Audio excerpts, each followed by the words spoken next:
Fala galera, vamos para mais uma malhação do nosso querido e cheiroso canal Malha no Cérebro. Vamos para mais uma sessão de marombamento dos nossos neurônios. Vem com a gente, hoje nós vamos falar sobre a grande bomba celular na produção de energia em nossas células. O ciclo de Krebs, a segunda etapa de como o nosso corpo, como o corpo humano produz energia. Vem nessa loucura energética!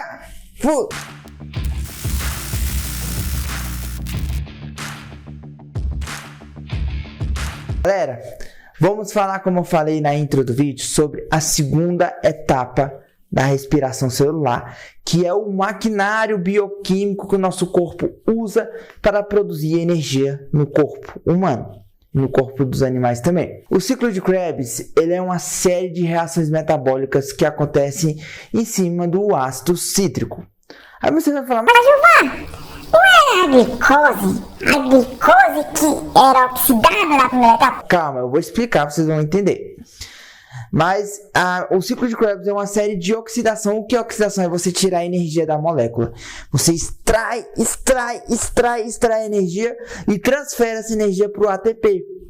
Porque a respiração celular é nada mais, nada menos do que isso. Você tirar a energia da glicose e transferir essa energia para o ATP, que é a forma que as nossas células conseguem utilizar a energia e executar as atividades no organismo humano. Então, lembra que eu falei lá da glicólise e qual era o resultado final dela? No final da glicólise nós temos a produção de 4 ATPs com um saldo positivo de 2 ATPs, com a produção de 2 NADH, que é os capturadores da energia na respiração celular.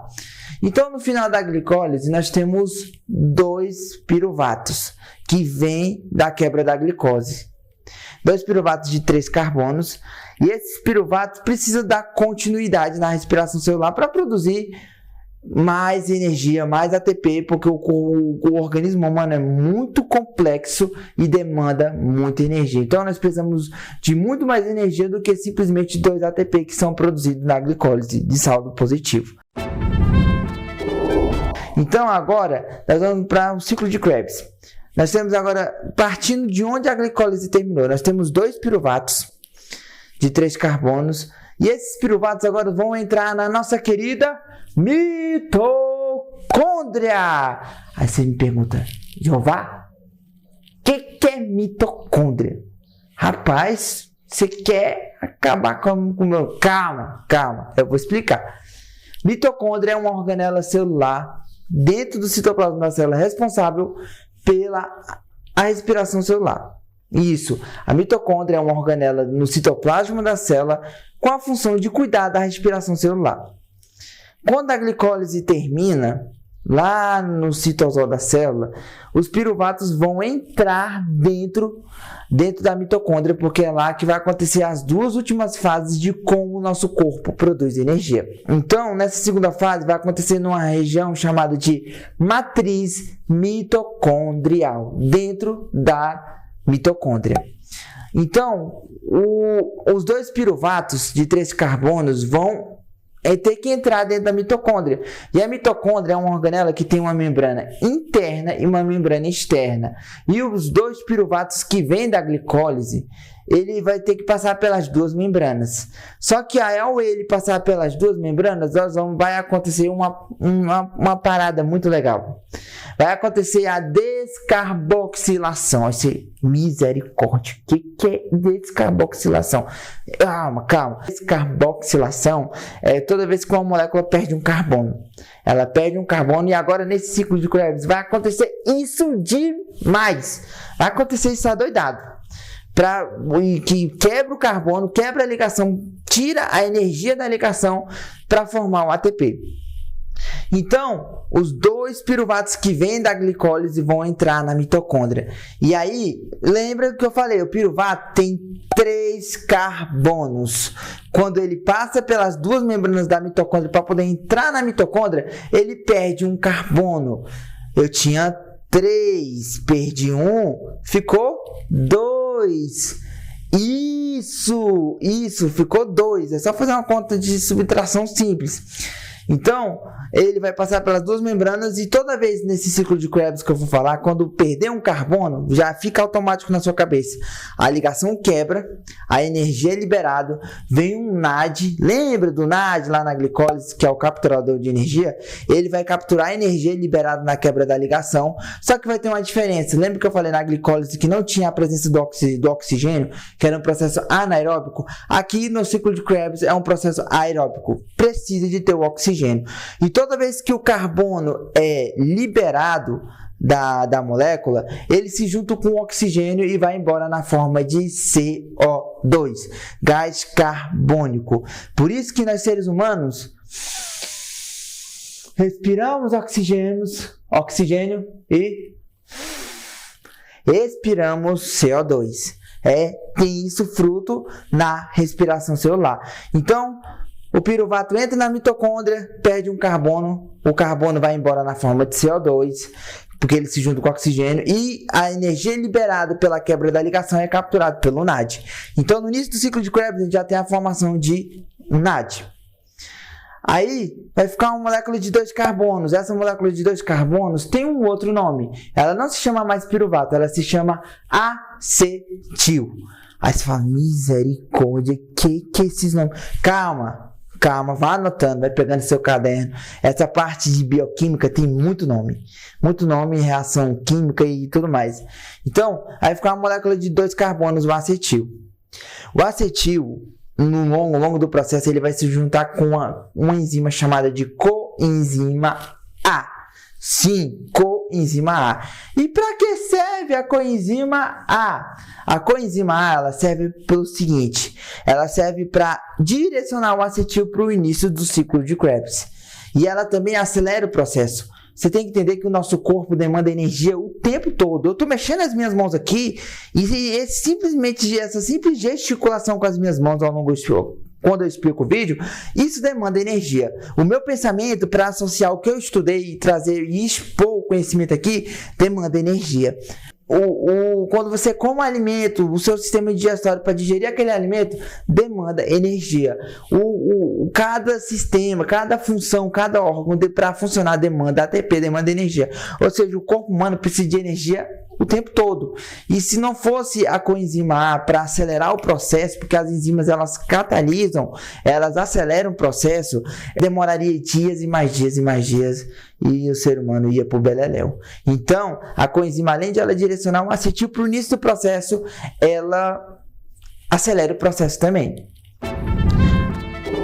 A coenzima pega e direciona o acetil para o início do ciclo, do ciclo de Krebs.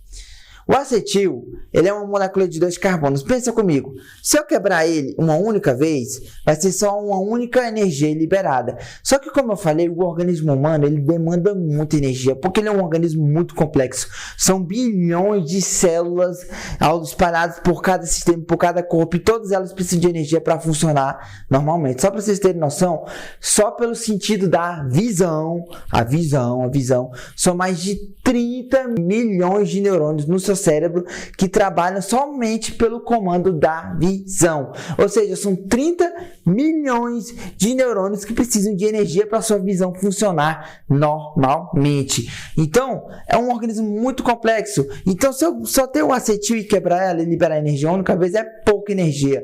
Então, um acetil de 2 carbonos vai ter que se juntar com a outra molécula chamada de ácido oxalacético. O ácido oxalacético, ele tem 4 carbonos, 4. Então, se eu tenho um acetil que tem 2 e junto com outra molécula que tem 4, eu vou ter novamente uma molécula de 6 carbonos, com 6 ligações para quebrar e liberar energia. Ou seja, por que o acetil se junta com o ácido oxalacético? Ele se junta para aumentar a rendibilidade energética da respiração celular, para ter mais energia liberada e mais ATP formado. É isso, é para ter energia no seu corpo.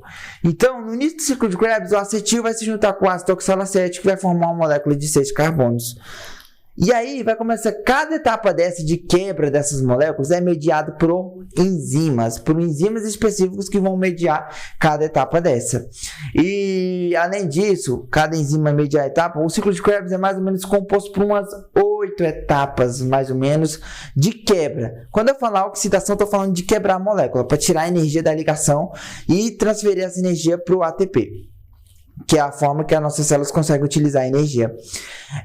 Aí, nós temos o ácido oxalacético bonitinho, de 6 carbonos. Ele vai passar pelo ciclo. Vai passar pelo ciclo. Quando ele chegar numa etapa, uma enzima vem e quebra o ácido oxalacético. O ácido oxalacético tem 6 carbonos. Vai perder um carbono. O carbono vai quebrar a ligação, a energia vai ser liberada. Vai vir um NAD que vai capturar essa energia liberada da quebra da ligação. O carbono vai embora na forma de CO2. E agora nós vamos ter uma molécula de... Eu tinha 6, perdi 1. Agora eu tenho uma molécula de 5 carbonos. E aí, cada vez que eu perder um carbono da minha molécula, eu vou ter um novo nome para a molécula. Agora, essa de 5 carbonos se chama de ácido cetoglutárico. Rapaz, que nome é esse, rapaz? Isso, ácido cetoglutárico. Esse ácido cetoglutárico tem 5 carbonos. Ele vai passar por mais uma fase do ciclo, vai quebrar a ligação de novo, vai liberar energia, vai vir outro NAD, vai capturar a energia para armazenar. E o carbono que foi quebrado vai embora na forma de CO2, gás carbônico. E agora eu vou ter uma molécula de 4 carbono.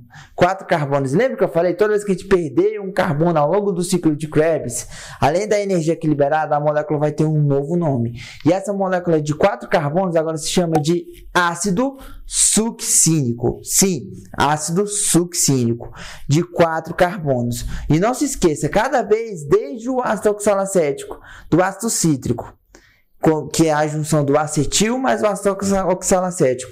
Toda vez que é quebrado um carbono, libera energia. Essa energia é armazenada dentro do NAD para ser usado mais na frente. E o carbono vai embora na forma de CO2. E vai ficar uma molécula com uma quantidade de carbonos inferior ao anterior. E essa molécula vai ter um novo nome. Lembre, ácido cítrico, ácido cetoglutárico com 5 ácido cítrico com 6 carbonos, ácido cetoglutárico com 5 carbonos, ácido succínico com 4 carbonos, que foi aonde a gente parou. E entre o ácido succínico e o ácido cetoglutário, o de 5 carbonos para o de 4 carbonos, é tanta energia liberada, é tanta energia, é choque para todo lado, energia, explosão, é tanta energia liberada, que nesse momento nós já temos a formação de 2 ATP. Sim, o ATP que é o objetivo final da respiração celular, o objetivo final que só é alcançado através das 3 etapas, mas nessa segunda etapa, nessa parte do cetoglutário para o succínico, esses 2 ácidos, é tanta energia liberada que já se forma 2 ATPs prontinho para ser usado no nosso organismo como fonte de energia para as nossas células. Então, anota isso. No ciclo de Krebs, nós já temos formação de uma certa quantidade de ATPs. 2. A partir do ácido succínico, que tem 4 carbonos, vão contando, malhadores de neurônio, que tem 4 carbonos, agora a gente não vai ter mais quebra de ligações carbônicas, porque a gente vai precisar, é um ciclo. O ciclo é que se inicia de um começo, passa por um processo e volta para aquele início de novo. Isso que é um ciclo. Começou, vai ter o processo e no final acaba voltando para o início do processo que tinha se iniciado aquele processo. Momento de filosofia, doideira, mas bora lá. Então, já que lembra que o ácido oxalacético que eu falei que tinha lá no início tinha 4 carbonos, e agora no ácido succínico já tem 4 carbonos, a gente não pode perder mais carbono, porque o objetivo do ciclo é retornar para o ácido oxalacético de novo, para quanto mais glicose for entrando no organismo, acontecer o mesmo processo de novo, e produzir energia no nosso corpo. Esse é o objetivo. Então, a partir do ácido succínico não vai ter mais quebra de ligações carbônicas. E aí, e não vai ter mais, vai ter só apenas perda de alguns elétrons de hidrogênio, alguns oxigênio, algumas outras ligações que não sejam de carbono, porque precisa ter 4 carbonos. Então, agora, do ácido succínico vai passar por uma reação metabólica, ele vai perder alguns elétrons, vai ter quebra de outras ligações que não é de carbono, e aí vem uma outra molécula chamada de FADH2. FADH2. Qual é a diferença do FADH2 para o NAD, que você falou tanto que ele captura energia? É o seguinte, o FADH2 ele tem a mesma função do NAD H, mas ele captura elétrons, energia, isso. A diferença é que ele captura um pouquinho menos de energia do que o NAD. Essa é a única diferença de um para o outro. E nessa parte, como a gente não vai ter quebra de ligações de carbono, ele é essencial para essa etapa. Então, do ácido succínico vai quebrar outras ligações que não é de carbono, e o FAD vem e captura essa energia. E o ácido succínico se transforma no ácido málico. Só que agora a gente não tem quebra de carbono, continua com 4 carbonos. O ácido succínico tinha 4 e o ácido málico continua com 4 carbonos. A gente está quase chegando no final do ciclo. Agora vai ter outra quebra de ligações que não seja de carbono, de outros elementos. Aí vem um outro FAD e captura a energia de novo. E agora o ácido málico finalmente vai se tornar o ácido oxalacético. Aquilo de 4 carbonos, aquilo que nós tínhamos no início do ciclo. Então, o ciclo começou com o ácido oxalacético, foi quebrado para liberar energia, e ele volta de novo para o ácido oxalacético. E esse ácido oxalacético, quando retorna de novo, ele vai ficar esperando outras glicoses que vão entrar através da nossa alimentação para se juntar com ele e quebrar as ligações e produzir energia no nosso corpo. O que vocês podem entender é isso, é que basicamente é isso. O acetil, que era o que vinha da glicose, se junta com o ácido oxalacético de 4 carbonos e vai ter uma série de quebras. A cada quebra dessas ligações vai liberar energia, vai liberar muita energia. Parte dessa energia já vai formar o ATP, por ser muito grande. Parte dessa outra energia vai ser armazenada mais para frente do processo, que ainda tem uma última etapa para a gente falar. Vai ser liberado mais para frente, e o carbono, toda vez que é quebrado, é liberado na forma de CO2, gás carbônico. Só para vocês terem uma noção, aquilo que nós comemos, nós liberamos na nossa respiração. Você já parou para pensar isso? Que o arroz, o bife, a carne que você come, o frango que você come, você acaba liberando na sua respiração. Aí você, meu Deus do céu, eu não sabia disso. Calma, eu vou explicar para vocês. Lembra que eu falei que a cada parte do ciclo vai se quebrando um carbono? E esse carbono se junta com o oxigênio e vai embora na forma de CO2. Só que o CO2 é tóxico para o nosso organismo. E o pulmão se encarrega através da circulação de jogar esse gás carbônico para fora do nosso organismo através da expiração. A gente expira oxigênio e expira gás carbônico. Ele tem que sair para fora. Então, mas aí você me pergunta, mas de onde vem esse gás carbônico? Vem do carbono que vem da glicose de algo que a gente comeu. Sim, o bolo que você comeu virou glicose, foi quebrada na glicose, entrou no ciclo de Krebs e começou a ser quebrado e virou gás carbônico. E esse gás carbônico e o carbono que vem do gás carbônico vem da comida que você comeu. Ou seja, tudo que você come, você libera na sua respiração na forma de CO2, gás carbônico.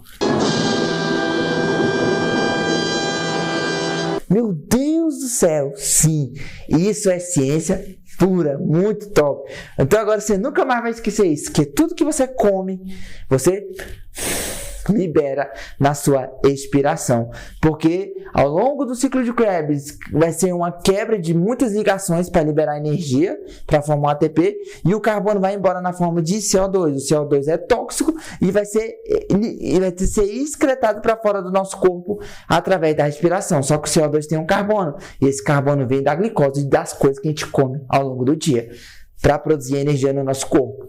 Então, o ciclo de Krebs é basicamente isso, é uma quebra sucessiva de ligações, liberando energia para formar o ATP, o carbono que é quebrado vai embora na forma de CO2 para ser excretado para fora do nosso corpo, É um processo aeróbico na presença do oxigênio, acontece dentro da mitocôndria. Nessa fase já tem formação de ATP, sim. E qual é o objetivo do ciclo de Krebs final? É aumentar a rendibilidade energética, porque só o ATP que é formado na glicólise é muito pouco para comportar, atender a necessidade de um organismo humano que é muito complexo e que são trilhões e trilhões de células trabalhando ao mesmo tempo. Então ele aumenta a rendibilidade energética para formar mais energia no final do processo da respiração celular. Então, olha o saldo do ciclo de Krebs. No ciclo de Krebs, nós temos 6 NADH formados com energia capturada. Nós temos a formação de 2 ATP no meio do processo, e nós temos a formação de 2 FADH2. Tanto o FADH2 quanto o NAD estão cheios de energia, porque toda vez que quebra a ligação, ele vai lá e captura essa energia. Mas, Jeová, para que essa energia? Por que ele está guardando? Calma, vai ficar para o próximo vídeo, o terceiro vídeo dessa saga, que aí nós vamos desvendar para que desde a glicólise e no ciclo de Krebs, esses NAD e esses FAD ficam armazenando energia o tempo todo, mas qual é o objetivo disso? Nós vamos falar na terceira etapa. Tem uma finalidade, sim, e muito importante, mas nós estamos no ciclo de Krebs, nós temos 6 NADH cheio de energia, 2 FADH2 cheio de energia, e nós temos a formação de 2 ATP já prontinhos, pronto para ser usado como energia da nossa célula. Aqui nós encerramos a parte da segunda etapa de como o nosso corpo produz, como o corpo humano produz energia. Essa fase dessa pergunta, que muitos talvez se perguntam, porque sim, o nosso corpo é movimentado por energia química, que vem da glicólise, o carboidrato principal usado para suprir e produzir energia nos seres vivos. Então, se você quer saber o final de todo esse parangolé, o final de todo esse borogodó, no próximo vídeo, para nós dizer como é o final da respiração celular e como que a energia é produzida para ser usada pelas nossas células, vem com a gente, porque você já viu a primeira etapa, já viram a segunda etapa que se encerra agora no ciclo de Krebs, e vem com a gente pro terceiro vídeo que vai sair logo logo. Então, vamos embora nessa energia doida!